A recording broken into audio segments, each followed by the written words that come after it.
Meanwhile, it's 6 minutes past 8, and as Jack mentioned in the news, it's one of the most famous treasures from Anglo-Saxon England, and now it's back in Somerset for the first time in nearly 300 years. Yep, from today, the Alfred jewel is taking a brief trip from its regular home at the Ashmolean Museum in Oxford, and it's on temporary display at Taunton's Museum of Somerset. Now, if you haven't heard about it, where have you been?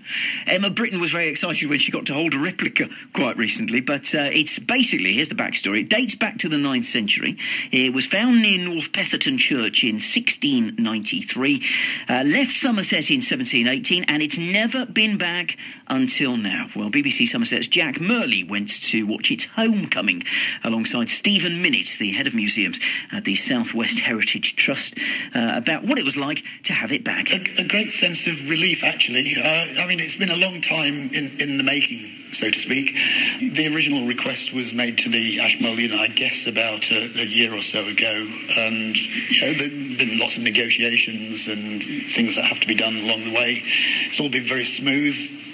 And here we are today. It's arrived without a hitch. It's fantastic.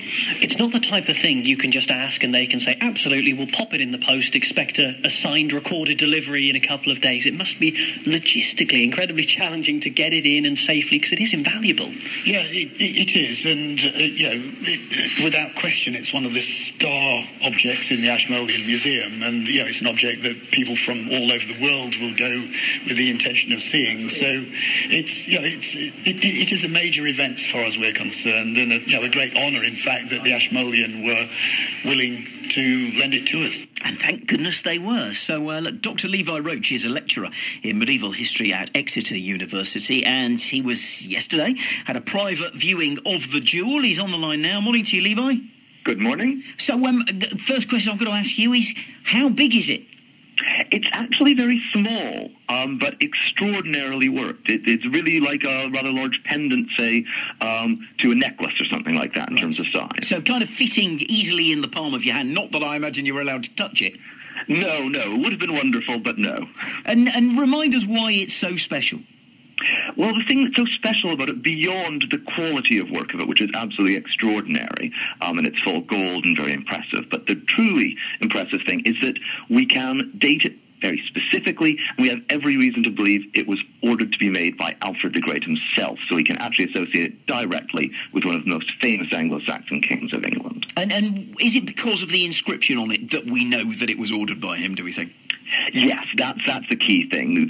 On art historical grounds, we can date it to the 9th century, probably the later half of the 9th century. But the key thing is that it says on it, Alfred met het Jawirkan, which means Alfred ordered me to be made.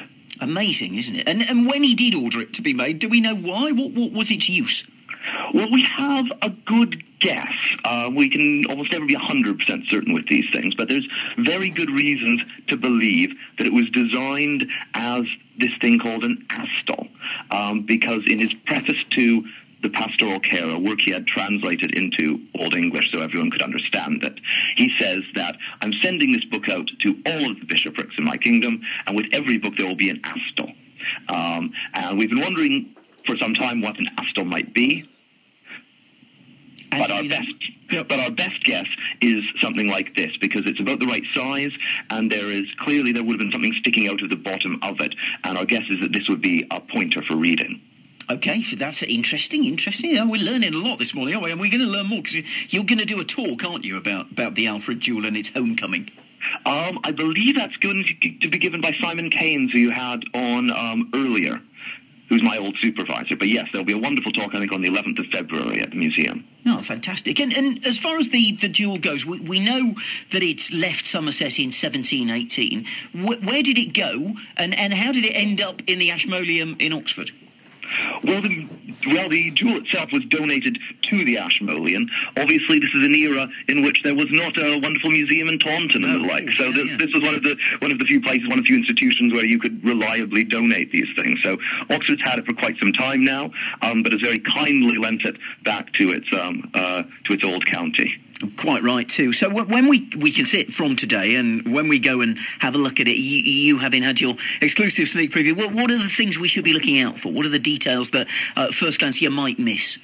Well, I think the things that are really impressive about it are the obviously the image in the middle of it, probably of Christ is just something that will jump out, but that one wants to take some time to appreciate the fine work on it because this is so small.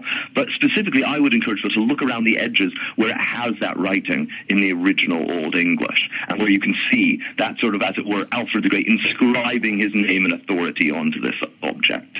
And do we know, not that I want to be crude about such things, but do we know how much it's worth? We don't know 100%. We know that it would have been very valuable, and in this same preface to Pastoral Care, Alfred the Great does say that these astles are worth 50 mancuses, which would be a huge amount. It's very difficult to translate these into modern terms, but, this would be worth far more than your car, shall we say. Oh, okay. Well, my car's not worth a lot, trust me. Well, yes. I'm going to go on to Google and see if there is a way of converting mancuses to pounds, but we'll have a look. But, it is a fascinating thing, and you would kind of urge us to go and have a look, presumably. Oh, yes, absolutely. And it's wonderfully there right across from the sculpture of St. Peter they've just recently acquired as well. So another great Anglo-Saxon object. Fantastic. Well, lovely to talk to you this morning. Thank you very much for coming on. That's Dr. Levi Roach from the University of Exeter talking about the return of the Alfred jewel to its home county of Somerset. And if you are keen to go and see this bit of our history, it's at the Taunton Museum of Somerset between now and the 28th of February. And if you've got any ideas what 50 mancuses is worth in today's money, we'd love to hear from you. Speaking of the jewel,